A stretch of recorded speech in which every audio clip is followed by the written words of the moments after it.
Rigathi Gachagua oseyo jotelo machwalo dwaro machuogo kaontis manyien. Kano loso e kaunti ma Meru, Gachagua noke gi josiasa makono masani sundo ni mondo pok kaunti no e diere mondo mi owuog ariyo. Kano chiwo ranyisi mar kaunti ma Migori ma bende osebedo gi liet makamano, Gachagua nowacho ni chenro machuogo kaunti manyien ok en gima yot ma ok owinjore ketie maino.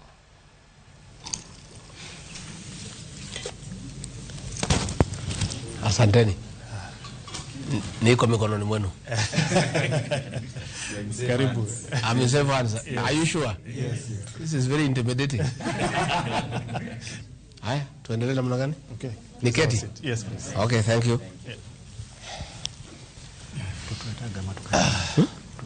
Acha nijeka. Okay. Ya tuwe laini. Ati kuna watu wanasema ati watakata Meru County mara mbili. Sasa unajua hii mambo ya uongo ni mbaya.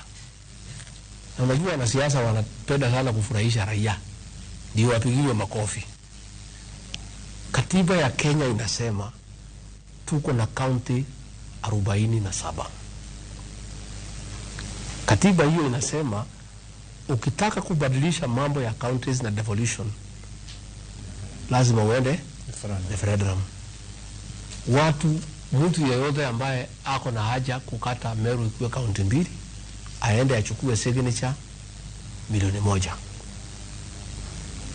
Achukue maoni ya raia, apeleke county assembly ipite, apeleke bunge ipite, apeleke senate ipite, akuje kwa rais amwekee. Hiyo ni mambo ambayo hayawezekani, na hakuna haja kudanganya wananchi ati kuwafurahisha ati ndio wakupigie makofi. Hiyo ni uongo na ni mambo ambayo hayawezekani. Meru ni moja na hakuna mtu haja na Meru ikatwe kwa sababu hakuna shida. Watu ya Igembe na watu ya Imenti hawaja kosana. Kama wewe kiongozi wa Igembe na Imenti ya muelewani ama ya Tigania, hapana sema ati Meru ikatwe mara mbili kwa sababu ya binafsi yako, mambo yako binafsi. Si wewe wakati utafika utafukuzwa na raia ama utaritaya. Lakini hatuwezi ati mtu mmoja ya Tigania akikosana na Imenti anasema tukae Meru mara mbili. Hiyo ni ujinga.